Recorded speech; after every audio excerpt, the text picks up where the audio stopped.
La historia de Sansón, el hombre más fuerte que ha existido en esta tierra, su historia está basada en el libro de los Jueces capítulo 13. En medio de la apostasía reinante, los fieles adoradores de Dios continuaban implorándole que libertase a Israel. Aunque aparentemente sus súplicas no recibían contestación, aunque año tras año el poder del opresor se iba agravando sobre la tierra, la providencia de Dios preparaba un auxilio para ellos. Ya en los primeros años de la opresión filistea nació un niño por medio del cual Dios quería humillar el poderío de esos enemigos poderosos. En la región montañosa que dominaba las llanuras filisteas, estaba la pequeña ciudad de Sora. Allí moraba la familia de Menúe, de la tribu de Dan, una de las pocas casas que, en medio de la deslealtad que prevalecía, habían permanecido fieles a Dios. A la mujer estéril de Menúe se le apareció el ángel del Señor, y le comunicó que tendría un hijo, por medio del cual Dios comenzaría a libertar a Israel. En vista de esto, el ángel le dio instrucciones especiales con respecto a sus propios hábitos y al trato que debía dar a su hijo. Ahora, pues, mira que ahora no bebas vino, ni sidra, ni comas cosa inmunda. Y la misma prohibición debía imponerse desde un principio al niño, al que, además, no se le había de cortar el pelo, pues debía ser consagrado a Dios como nazareo desde su nacimiento. La mujer buscó a su marido, y después de describirle el ángel, le repitió su mensaje. Entonces, temiendo que pudieran equivocarse en la obra importante que se les encomendaba, el marido oró así: Señor mío, yo te ruego que aquel varón de Dios que enviaste, torne ahora a venir a nosotros, y nos enseñe lo que hayamos de hacer con el niño que ha de nacer. Cuando el ángel volvió a aparecerles, la pregunta ansiosa de Menúe fue: ¿qué orden se tendrá con el niño, y qué ha de hacer? Las instrucciones anteriores le fueron repetidas: la mujer se guardará de todas las cosas que yo le dije, ella no comerá cosa que proceda de vid que da vino, no beberá vino ni sidra, y no comerá cosa inmunda, ha de guardar todo lo que le mandé. Dios tenía una obra importante reservada para el hijo prometido a Menúe, y a fin de asegurarle las cualidades indispensables para esta obra, debían reglamentarse cuidadosamente los hábitos tanto de la madre como del hijo. La orden del ángel para la mujer de Menúe fue: no beberá vino ni sidra, y no comerá cosa inmunda, ha de guardar lo que le mandé. Los hábitos de la madre influirán en el niño para bien o para mal. Ella misma debe regirse por buenos principios y practicar la temperancia y la abnegación, si procura el bienestar de su hijo. Habrá malos consejeros que dirán a la madre que le es necesario satisfacer todo deseo e impulso, pero semejante enseñanza es falsa y perversa. La madre se halla por orden de Dios mismo bajo la obligación más solemne de ejercer dominio propio. Tanto los padres como las madres están comprendidos en esta responsabilidad. Ambos padres transmiten a sus hijos sus propias características, mentales y físicas, su temperamento y sus apetitos. Con frecuencia, como resultado de la intemperancia de los padres, los hijos carecen de fuerza física y poder mental y moral. Los que beben alcohol y los que usan tabaco pueden transmitir a sus hijos sus deseos insaciables, su sangre inflamada y sus nervios irritables, y se los transmiten en efecto. Los licenciosos legan a menudo sus deseos pecaminosos, y aun enfermedades repugnantes, como herencia a su prole. Como los hijos tienen menos poder que sus padres para resistir la tentación, hay en cada generación tendencia a rebajarse más y más. Los padres son responsables, en alto grado, no solamente por las pasiones violentas y los apetitos pervertidos de sus hijos, sino también por las enfermedades de miles que nacen sordos, ciegos, debilitados o idiotas. La pregunta de todo padre y madre debe ser: ¿cómo obraremos con el niño que nos ha de nacer? Muchos han considerado livianamente el efecto de las influencias prenatales, pero las instrucciones enviadas por el cielo a aquellos padres hebreos, y 2 veces repetidas en la forma más explícita y solemne, nos indican cómo mira nuestro Creador el asunto. Y no bastaba que el niño prometido recibiera de sus padres un buen legado. Este debía ir seguido por una educación cuidadosa y la formación de buenos hábitos. Dios mandó que el futuro juez y libertador de Israel aprendiese a ser estrictamente temperante desde la infancia. Había de ser nazareo desde su nacimiento, y eso le imponía desde un principio la perpetua prohibición de usar vino y bebidas alcohólicas. Las lecciones de templanza, abnegación y dominio propio deben enseñarse a los hijos desde la infancia. La prohibición del ángel incluía toda cosa inmunda. La distinción entre los comestibles limpios y los inmundos no era meramente un reglamento ceremonial o arbitrario, sino que se basaba en principios sanitarios. A la observancia de esta distinción se puede atribuir, en alto grado, la maravillosa vitalidad que por muchos siglos ha distinguido al pueblo judío. Los principios de la templanza deben llevarse más allá del mero consumo de bebidas alcohólicas. El uso de alimentos estimulantes indigestos es a menudo igualmente perjudicial para la salud, y en muchos casos, siembra las semillas de la embriaguez.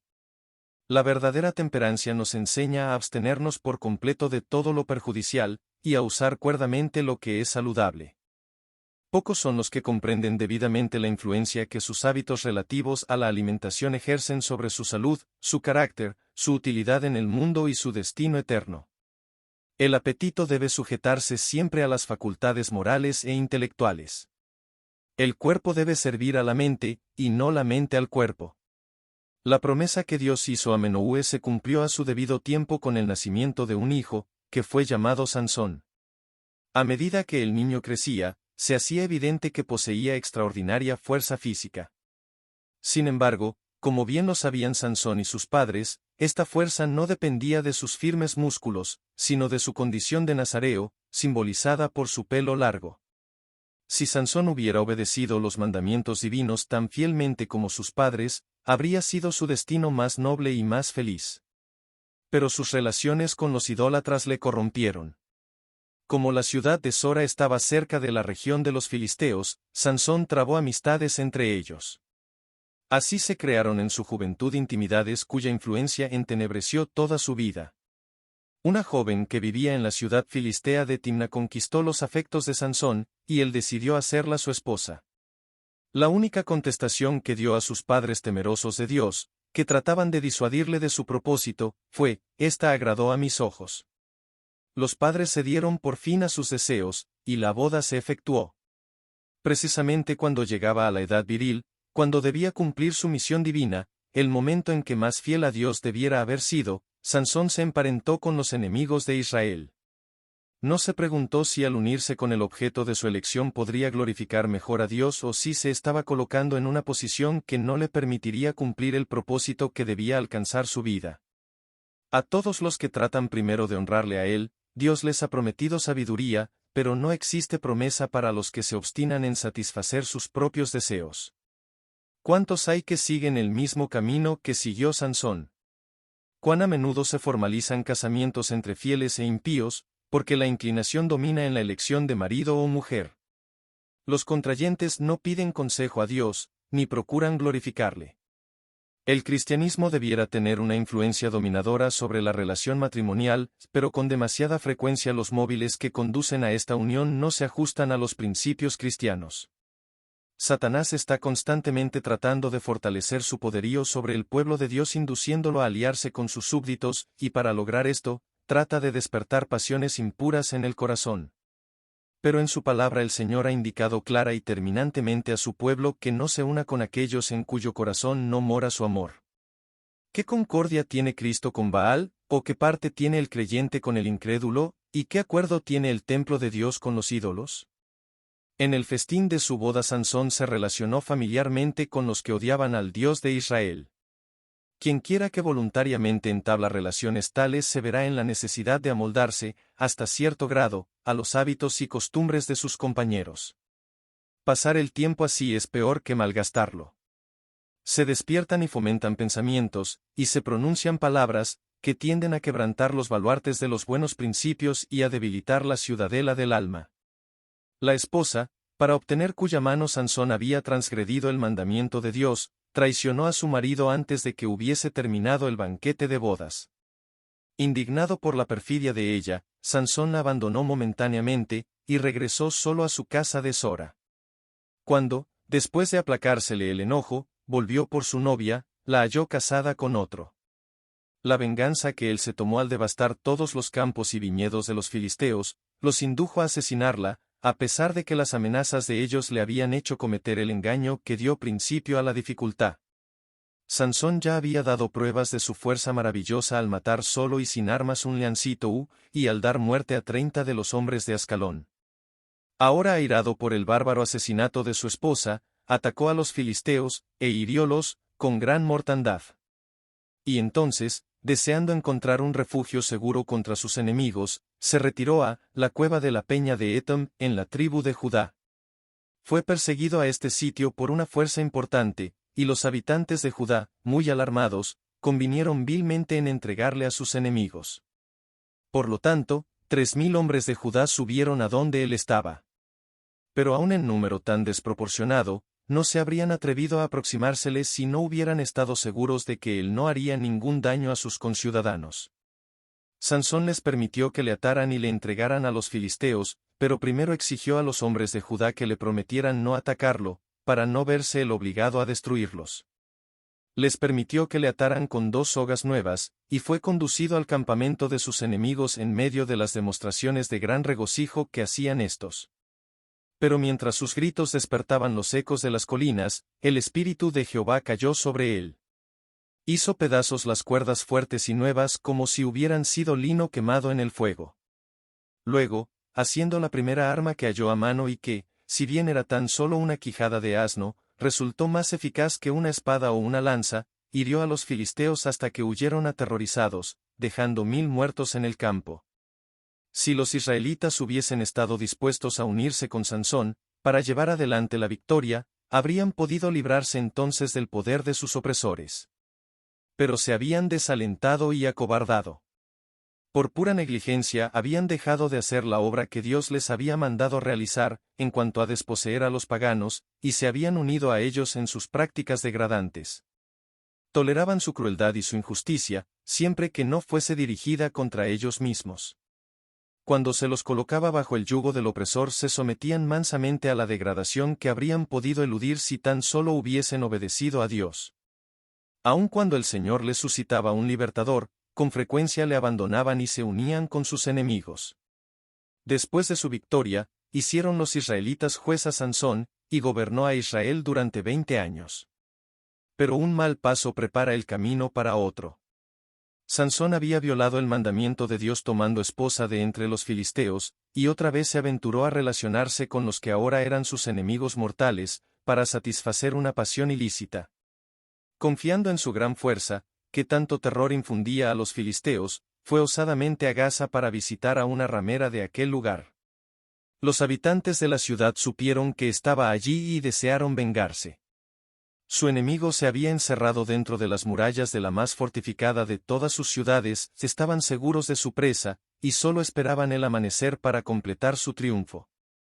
A la media noche Sansón despertó. La voz acusadora de la conciencia le llenaba de remordimiento, mientras recordaba que había quebrantado su voto de nazareo. Pero no obstante su pecado, la misericordia de Dios no le había abandonado. Su fuerza prodigiosa le sirvió una vez más para libertarse. Yendo a la puerta de la ciudad, la arrancó de su sitio y se la llevó con sus postes y su cerrojo a la cumbre de una colina en el camino a Hebrón. Pero ni aun esta arriesgada escapada refrenó su mal proceder. No volvió a aventurarse entre los filisteos, pero continuó buscando los placeres sensuales que le atraían hacia la ruina. Después de esto aconteció que se enamoró de una mujer en el valle de Sorek, a poca distancia de donde había nacido él. Ella se llamaba Dalila, la consumidora. El valle de Sorek era famoso por sus viñedos, y estos también tentaban al vacilante nazareo, quien había hecho ya consumo de vino, quebrantando así otro vínculo que le ataba a la pureza y a Dios. Los filisteos observaban cuidadosamente los movimientos de su enemigo, y cuando él se envileció por esta nueva unión decidieron obtener su ruina por medio de Dalila. Una embajada compuesta por uno de los hombres principales de cada provincia filistea fue enviada al valle de Sorek. No se atrevían a prenderle mientras estaba en posesión de su gran fuerza, pero tenían el propósito de averiguar, si posible fuera, el secreto de su poder. Por consiguiente, sobornaron a Dalila para que lo descubriera y se lo revelara a ellos. Al verse Sansón acosado por las preguntas de la traidora, la engañó diciéndole que las debilidades de otros hombres le sobrevendrían si se pusieran en práctica ciertos procedimientos. Cuando ella hizo la prueba, se descubrió el engaño. Entonces le acusó de haberle mentido y le dijo, «¿Cómo dices, yo te amo, pues que tu corazón no está conmigo?» Ya me has engañado 3 veces, y no me has aún descubierto en qué está tu gran fuerza. 3 veces tuvo Sansón la más clara manifestación de que los filisteos se habían aliado con su hechicera para destruirle, pero cuando ella fracasaba en su propósito hacía de ello un asunto de broma, y él ciegamente desterraba todo temor. Día tras día Dalila le fue instando con sus palabras hasta que su alma fue reducida a mortal angustia. Sin embargo, una fuerza sutil le sujetaba al lado de ella. Vencido por último, Sansón le dio a conocer el secreto: nunca a mi cabeza llegó navaja, porque soy nazareo de Dios desde el vientre de mi madre. Si fuere rapado, mi fuerza se apartará de mí, y seré debilitado, y como todos los hombres. Enseguida envió Dalila un mensajero a los señores de los filisteos, para instarlos a venir sin tardanza alguna. Mientras el guerrero dormía, se le cortaron las espesas trenzas de la cabeza. Luego, como lo había hecho 3 veces antes, ella gritó: Sansón, los filisteos sobre ti. Despertándose repentinamente, quiso hacer uso de su fuerza como en otras ocasiones, y destruirlos, pero sus brazos impotentes se negaron a obedecerle, y entonces se dio cuenta de que Jehová ya se había de él apartado. Cuando se lo hubo rapado, Dalila empezó a molestarle y a causarle dolor para probar su fuerza, pues los filisteos no se atrevían a aproximársele hasta que estuvieran plenamente convencidos de que su fuerza había desaparecido. Entonces le prendieron, y habiéndole sacado los ojos, lo llevaron a Gaza. Allí quedó atado con cadenas y grillos en la cárcel y condenado a trabajos forzados. Cuán grande era el cambio para el que había sido juez y campeón de Israel, al verse ahora débil, ciego, encarcelado, rebajado a los menesteres más viles. Poco a poco había violado las condiciones de su sagrada vocación. Dios había tenido mucha paciencia con él, pero cuando se entregó de tal manera al poder del pecado que traicionó su secreto, el Señor se apartó de él y le abandonó. No había virtud alguna en sus cabellos largos, sino que eran una señal de su lealtad a Dios, y cuando sacrificó ese símbolo para satisfacer su pasión, perdió también para siempre las bendiciones que representaba. En el sufrimiento y la humillación, mientras era juguete de los filisteos, Sansón aprendió más que nunca antes acerca de sus debilidades, y sus aflicciones le llevaron al arrepentimiento. A medida que el pelo crecía, le volvía gradualmente su fuerza, pero sus enemigos, considerándole como un prisionero encadenado e impotente, no sentían aprensión alguna. Los filisteos atribuían su victoria a sus dioses, y regocijándose, desafiaban al Dios de Israel. Se decidió hacer una fiesta en honor de Dagón, el dios pez, protector del mar. De todos los pueblos y campos de la llanura filistea, se congregaron la gente y sus señores. Muchedumbres de adoradores llenaban el gran templo y las galerías alrededor del techo. Era una ocasión de festividad y regocijo. Resaltó la pompa de los sacrificios, seguidos de música y banqueteó. Entonces, como trofeo culminante del poder de Dagón, se hizo traer a Sansón. Grandes gritos de regocijo saludaron su aparición. El pueblo y los príncipes se burlaron de su condición miserable y adoraron al Dios que había vencido, al destruidor de nuestra tierra. Después de un rato, como si estuviese cansado, Sansón pidió permiso para descansar apoyándose contra las 2 columnas centrales que sostenían el techo del templo. Elevó entonces en silencio la siguiente oración: Señor Jehová, acuérdate ahora de mí, y esfuérzame, te ruego, solamente esta vez, oh Dios, para que de una vez tome venganza de los filisteos. Con estas palabras abrazó las columnas con sus poderosos brazos, y diciendo: muera yo con los filisteos, se inclinó, y cayó el techo, matando de un solo golpe a toda la vasta multitud que estaba allí. Y fueron muchos más los que de ellos mató muriendo, que los que había muerto en su vida.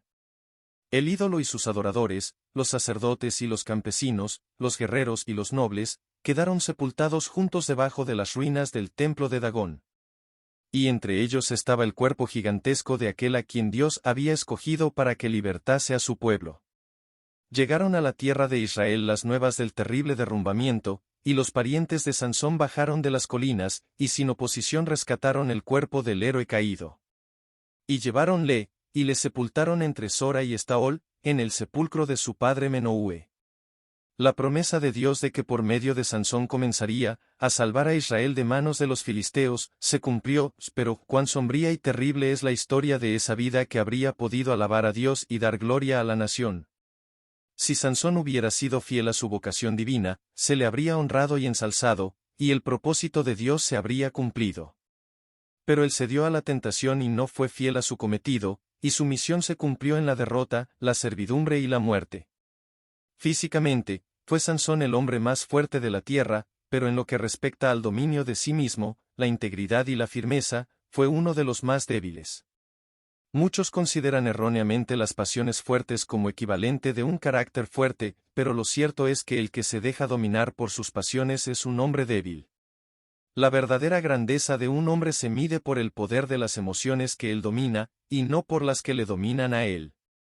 El cuidado providencial de Dios había asistido a Sansón, para que pudiera prepararse y realizar la obra para la cual había sido llamado. Al principio mismo de la vida se vio rodeado de condiciones favorables para el desarrollo de su fuerza física, vigor intelectual y pureza moral. Pero bajo la influencia de amistades y relaciones impías, abandonó aquella confianza en Dios que es la única seguridad del hombre, y fue arrebatado por la marea del mal. Los que mientras cumplen su deber son sometidos a pruebas pueden tener la seguridad de que Dios los guardará, pero si los hombres se colocan voluntariamente bajo el poder de la tentación, caerán tarde o temprano. Aquellos mismos a quienes Dios quiere usar como sus instrumentos para una obra especial son los que con todo su poder Satanás procura extraviar. Nos ataca en nuestros puntos débiles y obra por medio de los defectos de nuestro carácter para obtener el dominio de todo nuestro ser, pues sabe que si conservamos estos defectos, él tendrá éxito. Pero nadie necesita ser vencido. No se le deja solo al hombre para que venza el poder del mal mediante sus débiles esfuerzos. Hay ayuda puesta a su disposición, y ella será dada a toda alma que realmente la desee. Los ángeles de Dios que ascienden y descienden por la escalera que Jacob vio en visión, ayudarán a toda alma que quiera subir hasta el cielo más elevado.